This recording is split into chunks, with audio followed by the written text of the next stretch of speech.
Então vamos lá. Gravar aquela equação na cabeça, né? Então vamos seguir. O que a gente vai fazer aqui é tentar abordar, a gente vai especificamente nessa apresentação tratar de esquemas segregados, tá? Baseado em métodos que são chamados na literatura como métodos de projeção de pressão. Tá? A gente não vai falar aqui de esquemas acoplados e vai ser muito específico, tentar ser muito voltado a esquemas, ao que é implementado no OpenFOAM. Tá? Embora idealmente a gente poderia falar isso de maneira mais genérica, acho que todo mundo aqui trabalha com OpenFOAM e a gente é a nossa ferramenta principal, então vai ser muito voltado, assim como na outra apresentação, inclusive a própria notação.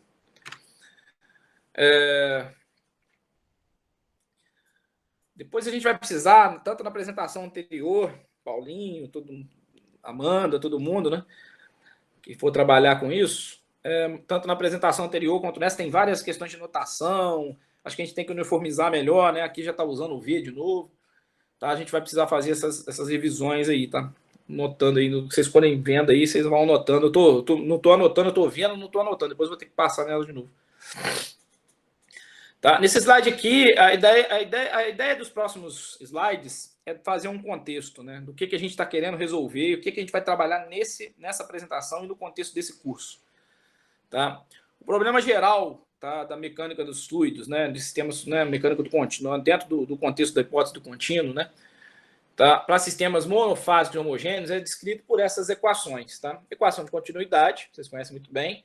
Equação da quantidade de movimento. Não é Navier-Stokes, necessariamente. Eu fiquei na dúvida, na verdade. Se alguém souber aí, pode até falar, mas eu acho que é isso que eu falei. Acho que a equação do Navier-Stokes, na verdade, é só quando densidade e viscosidade é constante. Samuel, assim, acho que pelo Oi. que eu aprendi, quando você tem a equação de Navier-Stokes, vira só quando você pega. Você tem a equação de Cauchy, aí a Navier-Stokes é direto quando você pega a Cauchy e aplica uma equação constitutiva para fluido newtoniano. É, Do newtoniano, né? é, Viscosidade constante, né? Necessariamente newtoniano, né? Necessariamente newtoniano, né? Exatamente. Você falou de uma maneira mais formal, João, mas acho que na prática esse resumo, talvez o que você tenha falado, resumo é fluidos incompressíveis e viscosidade constante, eu acho. Não tenho certeza, não. Mas, de qualquer maneira, equação de continuidade, equação de quantidade de movimento, a equação da energia.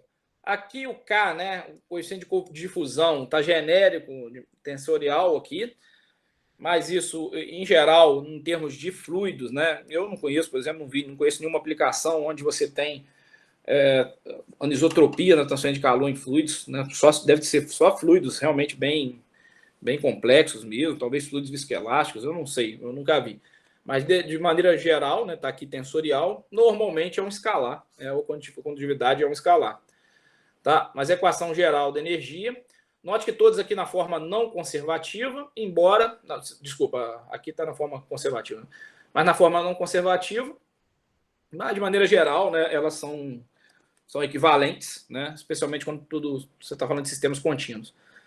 Tá? Soluções contínuas. E duas equações de estado que também estão representadas genericamente, tá? Uma equação de estado mecânico e uma equação de estado calórica, tá? Essas duas equações de estado são necessárias para fechar o sistema, uma vez que você tem, né? 3, 4, 5, 6, 3, 4, 5, 6, 7 equações, e você tem densidade, 3 componentes de velocidade, 4, pressão, 5, temperatura, 6, energia, 7. 7 equações, 7 variáveis. Então, precisamos das duas equações de estado para fechar o problema. Só que entra algumas, né, que vocês já sabem muito bem, né? De maneira geral, a gente costuma considerar muito, né, para aplicações de engenharia, considerar que o fluido é incompressível. Tá? A gente sabe que fisicamente isso não é possível, né? Na verdade, a equação que define, né, a equação que define a pressão, ela é degenerada para fluidos incompressíveis. Você não existe fluido totalmente incompressível. A gente sabe que existe uma compressibilidade. Só que em termos práticos, a gente sabe que a compressibilidade de alguns fluidos é tão pequena que não vale a pena ser levada em conta. Tá? Isso leva a uma mudança na interpretação física do que é a pressão. Né? Quando você fala que o escoamento é incompressível, você não está mais falando de pressão termodinâmica, da interpretação que você tem que dar nas equações e de uma pressão que é governada puramente pelas leis da dinâmica. Então, é uma pressão hidrodinâmica. Tá? A consequência mais importante em termos de método numérico é essa daqui, nessa bolinha 4. As equações, quando você considera o fluido incompressível, as equações de quantidade de movimento e continuidade ficam desacopladas da energia. Então você não precisa jamais, né? Se você olhar aqui anteriormente, você vê que essas equações são fortemente acopladas, tá? Você vê que tem independente, a pressão depende da temperatura, da densidade, né? Há uma inter-relação entre elas. E se, portanto, a pressão depende disso, né? E isso é governado pela equação de energia. Você não consegue resolver a equação de movimento sem que tenha resultados para a solução da equação de energia e vice-versa, ou seja, o sistema é todo acoplado. Quando você diz que o fluido é incompressível, o que acontece é que a pressão acaba que o sistema desacopla. Você pode resolver agora a quantidade de movimento e continuidade independente da equação de energia, que passa a ser só um campo que você pode transportar pelo seu escoamento.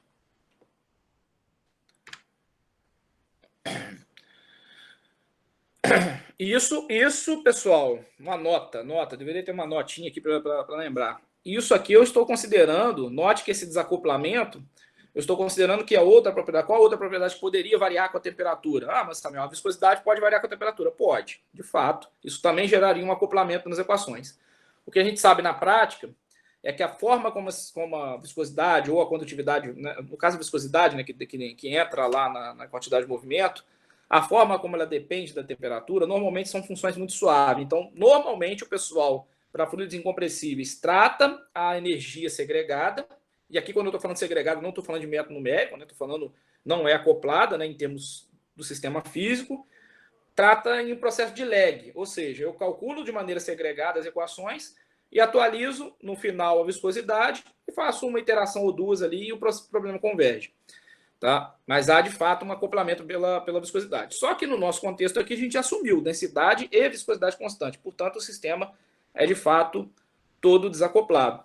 Se o sistema é desacoplado, eu preciso me preocupar fundamentalmente com resolver esse problema, com esse problema que ainda existe um acoplamento aqui, né? Ainda eu tenho P dependente de U e eu não tenho nenhuma equação para evoluir P. Então eu teria que a rigor, resolver essas equações simultaneamente para obter uma solução velocidade e pressão. Note que eu tenho agora 4 equações, né? 3 equações de continuidade de movimento, uma equação de continuidade e 4 variáveis, velocidade e pressão. Aqui a viscosidade já devia estar fora já, tá? Depois a gente corrige isso. Tá? Então eu tenho um sistema bem posto, um vetor, um escalar, governado por uma equação vetorial, uma equação escalar. O que a gente não tem aqui é uma equação, que quando a gente fala uma equação de evolução para pressão, na verdade você tem, né? Porque ela é a equação de quantidade de movimento, mas a gente não tem uma equação com cara de equação de transporte na variável pressão. A pressão ela está ali, né? Como um dos componentes de força, né, no fluido, né? Um dos componentes que está gerando movimento no fluido. Tá? E o que é o problema, portanto, de acoplamento, pressão, velocidade tão dito, né? Tão mencionado? Tá? É o que está escrito aqui. Eu vou ler, para depois a gente tenta dar uma explicação. Tá? Em resumo, o problema de acoplamento, pressão, velocidade consiste em deduzir uma equação cuja a solução forneça um campo de pressão que, quando inserido na quantidade de movimento, resulte em um campo de velocidade que satisfaça a continuidade. Em texto fica muito mais difícil que em equação, né? No fundo das contas, o que eu quero é forçar a continuidade em cima da quantidade de movimento, tá? Gerando uma equação para pressão. Se eu coloco, aplico a continuidade em cima da quantidade de movimento, ou seja, forço a quantidade de movimento, forço que o divergente de uma dada equação discretizada seja nulo. E se eu resolvo essa equação com razoável precisão, usando um soldo de sistema linear razoavelmente preciso, o resultado dessa solução vai ser um campo. Se eu retornar na continuidade, vai ser de divergência nula. E eu falei pra caramba também, acho que a equação fica muito mais simples mesmo do que botar em texto. Mas eu não sei se ficou dúvida aí, se vocês quiserem conversar.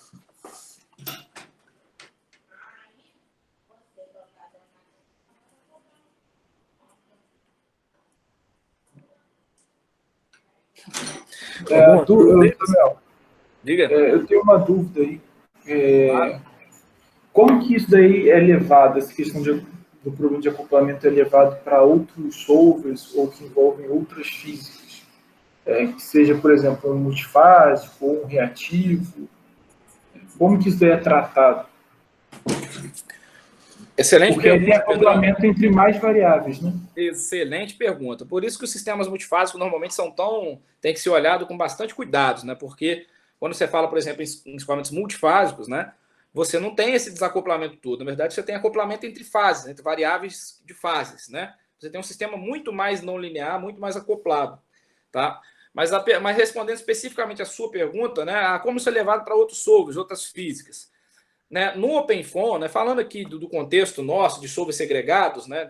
Na característica do OpenFOAM, você tenta reproduzir ideia similar para todos os tipos de físicas, né?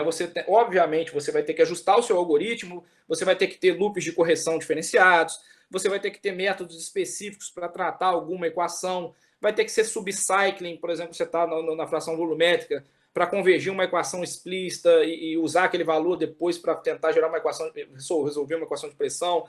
Vai tratar termos, né, de forças, força de arrasto, força de sustentação, vai tratar de maneira diferenciada. Então, existe toda uma metodologia, né, todo um conjunto de metodologias para você tentar desenvolver um algoritmo que seja robusto. No fim, o que você quer é resolver vários sistemas de equações diferenciais, que são acoplados e não lineares por natureza, e você quer desenvolver um algoritmo interativo que te dê a solução no fim. Aí, quanto mais complexo for esse sistema de equações, mais elaborado vai ter que ser esse algoritmo seu. Mas o que eles guardam de comum, que eu acho que é a sua pergunta, na essência, todos eles tentam fazer a mesma coisa, deduzir uma equação. Todos seria demais falar, né? Mas a maior parte dos solvers do OpenFOAM, pelo menos os que eu conheço, o que eles tentam, em última instância, é deduzir uma equação de pressão que conserve massa, tá? Em última instância é isso. E em última instância é o que é o algoritmo de acoplamento, pressão, velocidade, quer fazer, nesse caso aqui, de escoamentos incompressíveis turbulentos, né? Eu quero gerar uma equação de pressão cuja solução dessa equação, né, me dê uma pressão, que eu vou lá usar esse valor para calcular um fluxo que satisfaz a continuidade. Essa é a essência do método. Não sei se eu consegui te responder, mas na essência, a maior parte dos algoritmos do OpenFOAM tentam fazer algo muito similar. Na ideia, na essência, né? Só que cada algoritmo, dependendo da física que você está tratando, acaba aumentando em complexidade por causa dos tratamentos específicos de cada termo, de cada interação entre equações. Aí você tem que tratar de maneira diferenciada para conseguir um algoritmo robusto para aquela física. No caso dos escoamentos incompressíveis turbulentos, é isso que a gente está falando aqui. É o que vai ser mostrado na frente. Beleza? Obrigado. No futuro, né, se tudo der certo, né, vocês vão ficar com a gente aí anos e anos, a gente vai avançando esse cara aí para analisar os escoamentos multifásicos, escoamentos de físicas diferentes, né, escoamentos compressíveis. Vou falar um pouquinho nessa equação, um pouquinho só de escoamentos compressíveis. Não vai dar para falar muito, mas a gente vai falar, dá pelo menos uma pitadazinha ali. Ok, pessoal? Tranquilo? Principalmente, Samuel, acho que você passou ali o slide, não sei se vai acabar falando disso, mas naquele tipo de solução para sistemas acoplados ali em matriz de blocos, né? Que acaba solucionando. Então, eu vou, na verdade, aqui pular esses. Eu quero, para deixar mais simples, e como o nosso tempo não é muito grande, né? Eu vou pular aqui, dependendo do nosso tempo, depois eu até volto.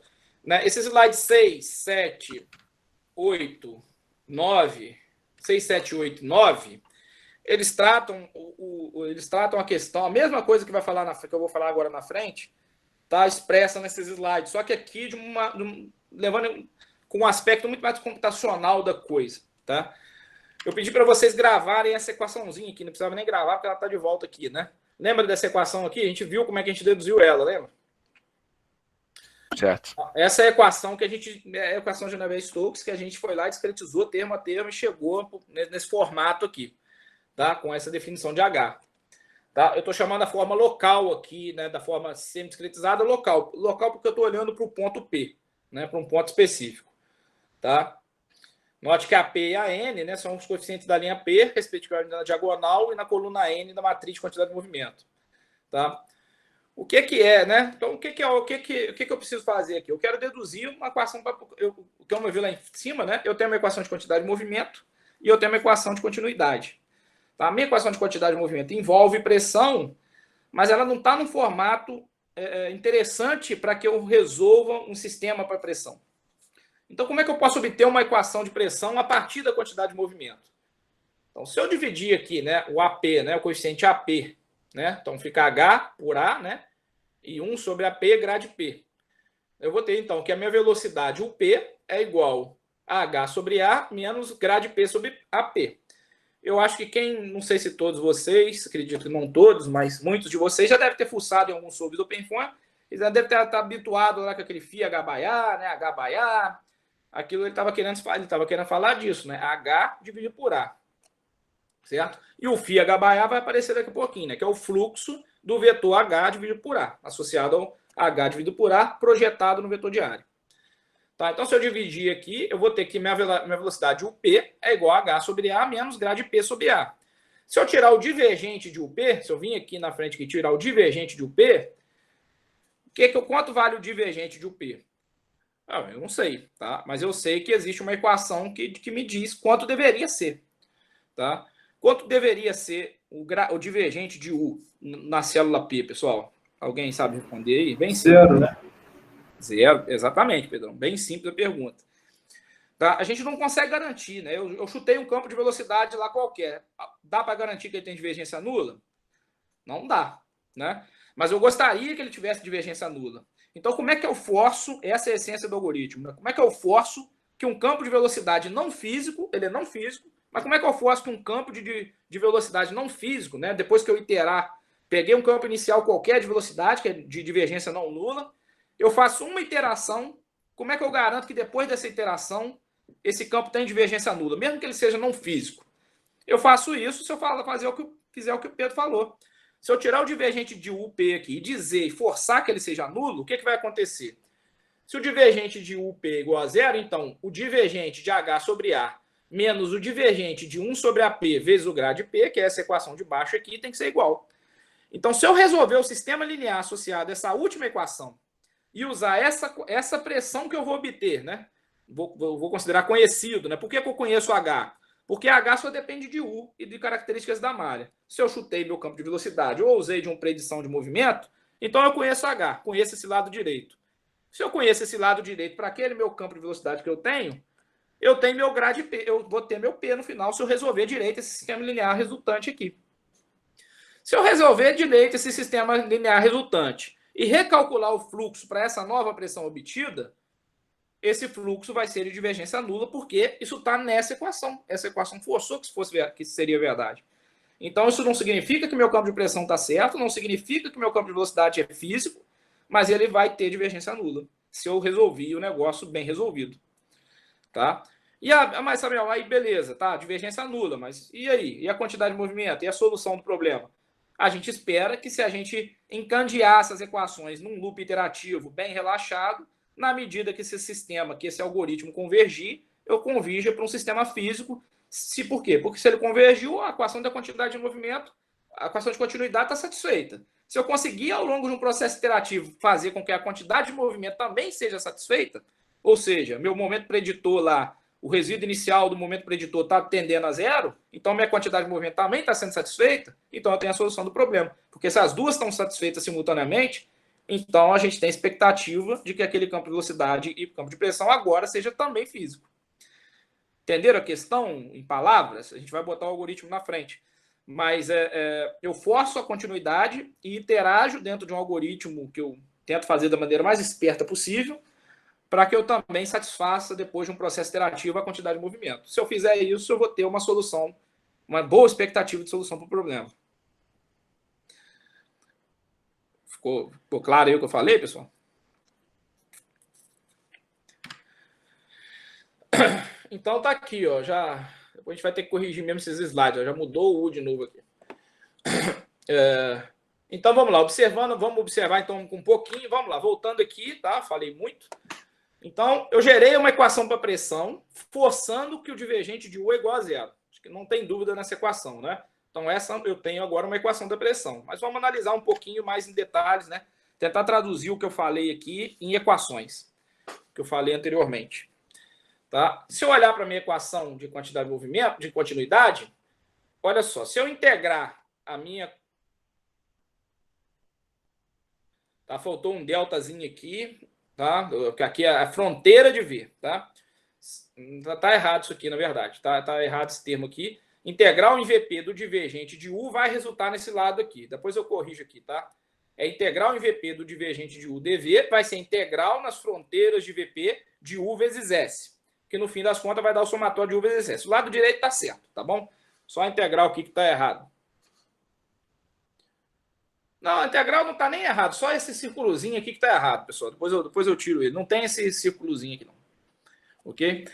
Mas a integral no VP do divergente de U vai ser, em última instância, né? Aquela história toda, aplica o teorema de Gauss, vai ser o somatório dos fluxos. É continuidade, né? Na verdade, a equação de continuidade foi deduzida fazendo isso aqui, né? Do fluxo para lá, levando o volume para zero, né? Ou usando teoremas integrais. Então, se você soma o fluxo, né, de massa numa célula, tá? O somatório dos fluxos, né, vai ser igual a zero, porque a divergência é nula, né? Porque o somatório dos fluxos vai ser, em última instância, com aproximação à coordenada de segunda ordem, a integral no volume do divergente. Tá? Então, olha só o que acontece aqui. Se eu tirar o divergente desse cara, então eu defini o fluxo. O fluxo, meus fluxos, portanto, é o S vezes U. Como é que eu posso obter o fluxo, né? Usando a própria equação de quantidade de movimento. Então, vamos voltar aqui na quantidade de movimento. Eu tenho o valor em P, certo? Eu já sei que, usando a minha postulação, eu posso obter valores na face por interpolação. Se essa equação aqui vale no ponto P, ela deveria valer também na face F, certo? Na face F. Então, H sobre A menos grade P sobre AP deveria valer um UF aqui. Você deveria ser UF. UF é igual a H sobre A menos grade P sobre AP avaliado na face. Ok? Interpolado para a face.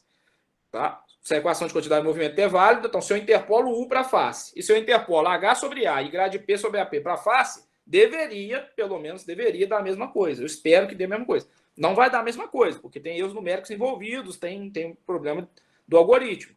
Mas a expectativa é que na convergência esse negócio converge para o mesmo lugar. Então eu posso definir o meu fluxo na face, que é U vezes S, né, como S vezes H sobre AP, S vezes grade P sobre AP, avaliado na face do elemento. Bom, mas aí daí, sabe? O que você está querendo dizer com isso? Tá? Bom, se você olhar aqui, observe que os dois termos ao lado direito são avaliados nas faces do elemento. No OpenFOAM, esses componentes de fluxo são denominados φ. Ah, tá. Esse aqui é o famoso φH/A, né, que a gente conhece lá, né? Esse colchete aqui. E o outro cara aqui é o pressure flux. Tá?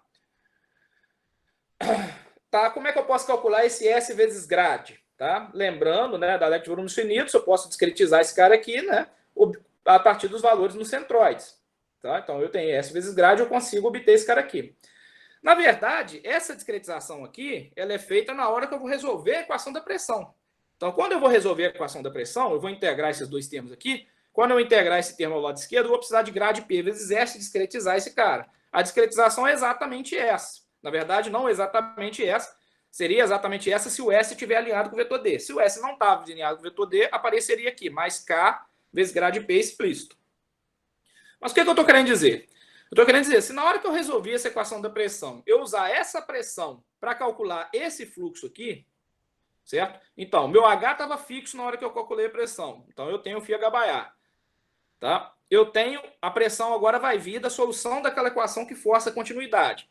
Então, se eu pegar agora esse gradiente de P projetado em S, com a devida correção de ortogonalidade que deveria ter, se a massa não for ortogonal, a minha expectativa é que esse F convirja a massa, satisfaça a divergente de U igual a zero. Dúvida, pessoal? É só tentando botar em equações que eu falei em palavras.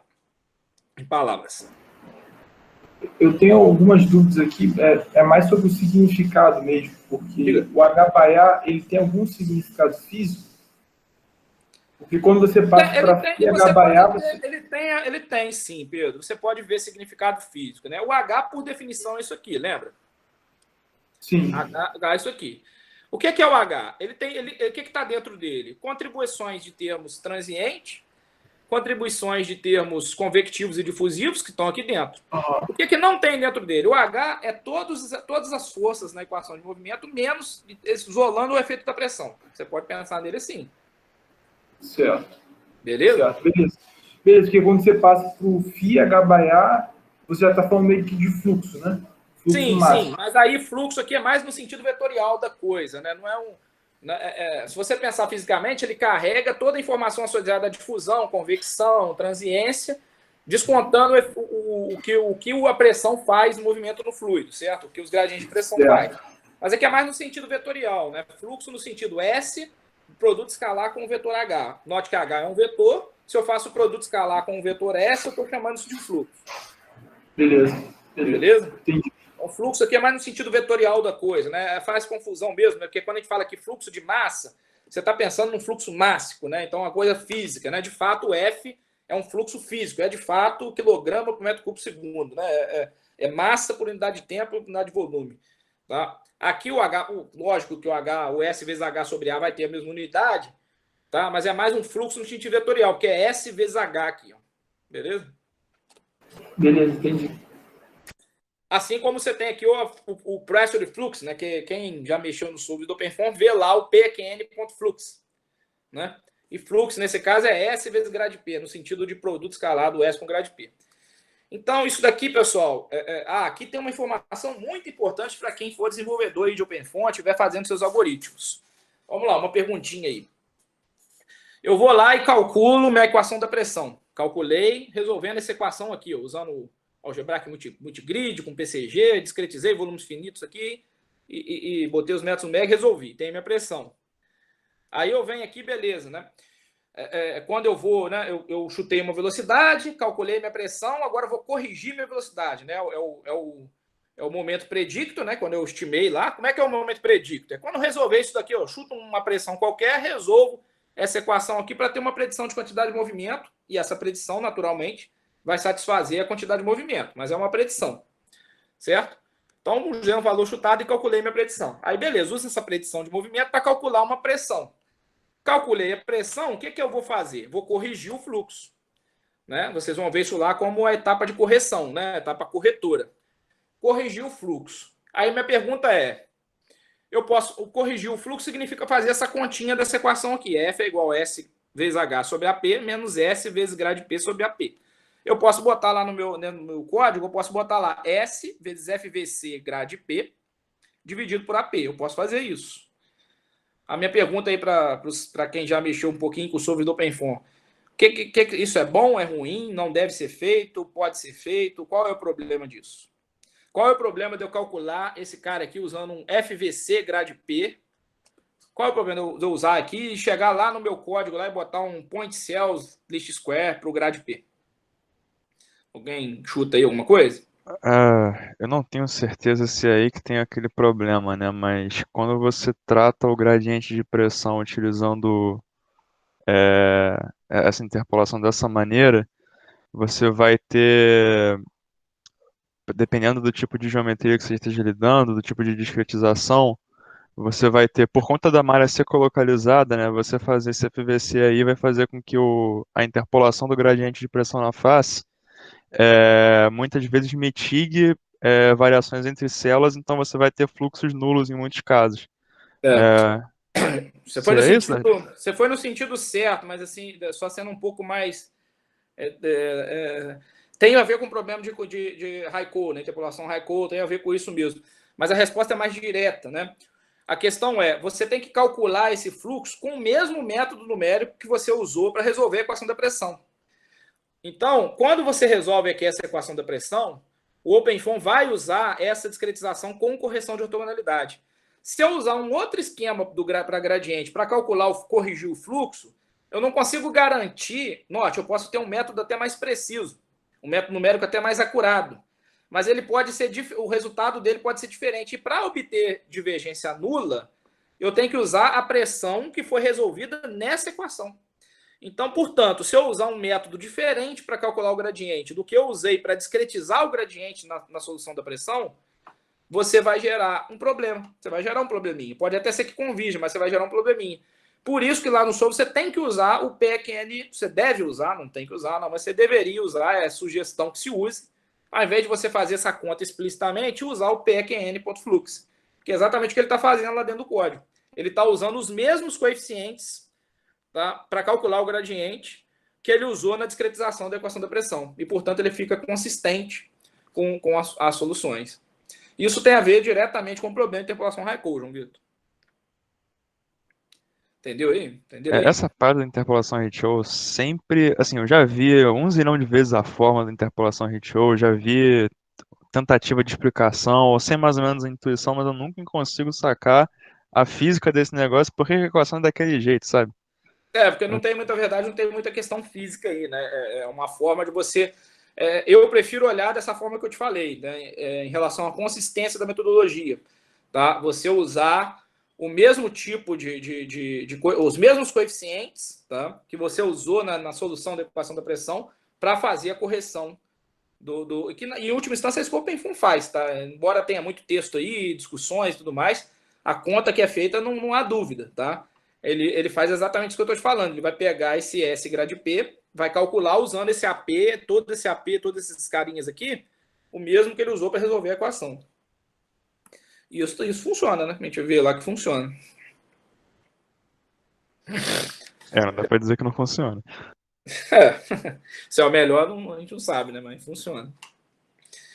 Ok, pessoal? Então, uma nota muito importante para quem está desenvolvendo aí algoritmos é tomar esse cuidado, tá? Na hora de fazer algumas continhas de fluxo, fazer algumas continhas de interpolação. E aqui eu falei especificamente em relação à pressão, que é o principal problema, mas quando você vai aumentando a complexidade de solves, de modelos, tudo mais, você tem que garantir consistências, né? Interpolações dentro do seu algoritmo, dentro da sua proposta de algoritmo interativo, fazer as coisas com consistência, né?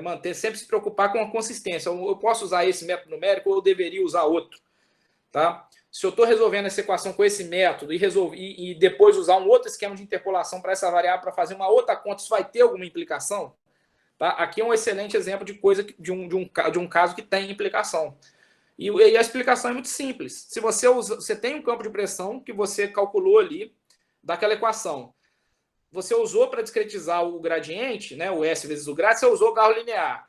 Aí depois, se eu pegar esse resultado e calcular um novo gradiente com esse campo P com point cells, nada me garante que esses dois gradientes são iguais. Eles vão ter diferença, não porque um método é melhor que o outro, mas simplesmente porque esse é um método diferente do outro.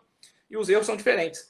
Tá? Eles vão tender a ser iguais para a malha fina, eles vão tender a ser iguais na convergência, mas não é garantido. Então, portanto, é imprescindível que para você ter um algoritmo robusto, né, consistente, você mantenha a consistência. Para você ter um algoritmo bom, convergente, você mantenha a consistência nas interpolações, nas discretizações. Então, quem está desenvolvendo aí, é bom, fica aí a dica.